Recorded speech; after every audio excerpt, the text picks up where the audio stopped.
All right. Welcome back, everyone, for another deep dive. Yeah, excited for this one. Today, we're going to be looking at something a little different. We're actually just going to be taking one single game of football, One game. 49ers and the Bears. Yeah. And, I know you're a big football fan, so I think you'll find this really interesting. Absolutely. But even if you aren't, I think there's some really great stuff here. It's amazing how much you can learn from just a single game sometimes. For sure. Especially a game like this one. I Yeah. mean, So let's just jump right into it. Yeah. This game was interesting because it really wasn't even close. yeah, no, blowout. 49ers 38, 38-13. Bears 13. Mm-hmm. And the write-up here that we're looking at is really focusing in on Brock Purdy. And, he had 325 passing yards, That's impressive. 2 touchdowns. Pretty impressive. But what was it about his game? Yeah, I mean, those I really are good enough. pulled it out to you. Really good numbers. But I think what's more impressive is the way he was getting those yards. Yeah. It wasn't just, dinking and dunking underneath. He was hitting guys deep. Yeah. Really challenging throws, especially in the first half. I mean, he came out. Oh, yeah. And it was like he was reading the Bears defense perfectly. Yeah. Knew exactly where to go with the ball every time. Yeah, and I mean, especially when you look at Juwan Jennings. 2 touchdown passes Yeah. in the first half alone. In the first half? And then George Kittle, I mean, he was unstoppable. Yeah. 151 receiving yards. That's a season high for him. Yeah. So, I mean, what is it about? And it felt like every catch he was breaking tackles, Yeah. making guys miss. I mean, he was just. It wasn't just, he wasn't just running wide open, Yeah. and catching the ball. He was fighting for every yard. Right. It's impressive. What is it about these receivers?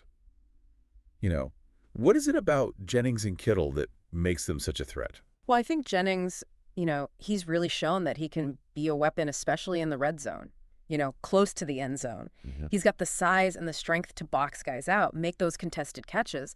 And then Kittle, I mean, he's just a beast. Yeah. I mean, he's so good after the catch. And he's a great blocker, too. I mean, he's a complete tight end. And then you've got Purdy, who, he can make all the throws. Yeah. He's accurate. He's got a good arm. So it's a really good combination. All right, so we got this high-powered passing attack.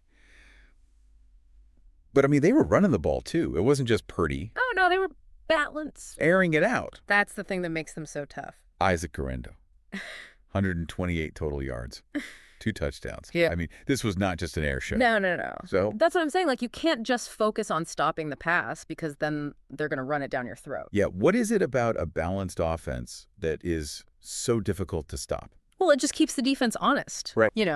If you're a defensive coordinator and you're game planning for the 49ers, you can't just say, okay, we're going to drop 8 guys back into coverage and make Purdy, try and beat us underneath. Right. Because if you do that, they're just going to hand the ball off to Garendo Right. and he's going to run for, 6-7 yards a pop. Right. And so you gotta respect both the run and the pass, and that's Yeah. what makes them so difficult to defend.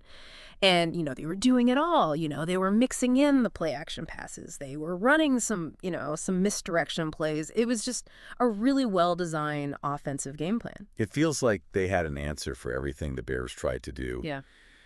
And on the other side of the ball, the 49ers defense also gets a shout out here. One thing I thought was really interesting, they had a key fumble recovery. Yeah. Huge. How much of an impact do you think that had? No, I mean, turnovers are always huge. Yeah. And that one, it happened at a really crucial point in the game. I think the Bears were driving and they were threatening to score. And, you get that turnover and it just completely shifts the momentum. Right. And, it gives the 49ers offense the ball back, in good field position. So it was a really big play. Yeah, it's interesting because, the Bears quarterback, Caleb Williams, I mean, still managed to put up 2 touchdowns. Yeah, he's talented. But the article says that he struggled under consistent pressure. What does that tell us about the 49ers defense? Well, it tells us that they're good. Yeah. I mean, even the best quarterbacks in the world, when you get pressure in their face consistently, it's tough. Right. It makes you rush your throws. It makes you make bad decisions.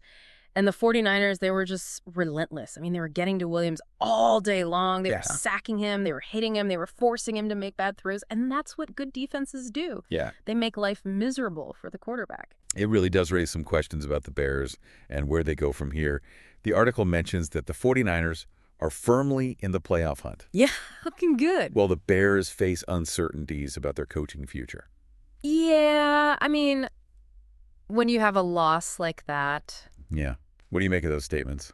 well, I mean, for the 49ers, it's a great sign. You know, they're playing well, they're winning games, they're in control of their own destiny, and they got a lot of talent on that team. So I think they got to feel good about their chances. For the Bears, it's a little more concerning. Yeah. You know, they're not playing well, they're losing games.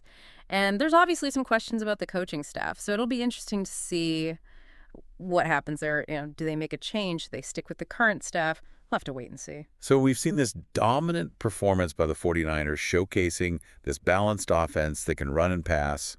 We've seen the defense just suffocating. The Bears, on the other hand, really, they're struggling. Do you think this game could be a turning point for either team? Yeah, I think it's possible. You know, for the 49ers, it could be the game where they really sort of announce themselves as a Super Bowl contender. You know, like, hey, we're here. Right. We're for real. Watch out.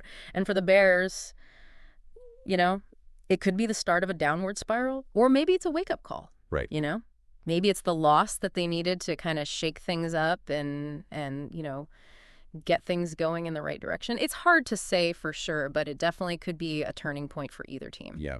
Well, I guess we'll have to wait and see what happens the rest of the season. But that was an awesome deep dive. It's just amazing how much you can learn from just a single game sometimes. Absolutely. And we'll catch you guys on our next deep dive. See ya. Bye.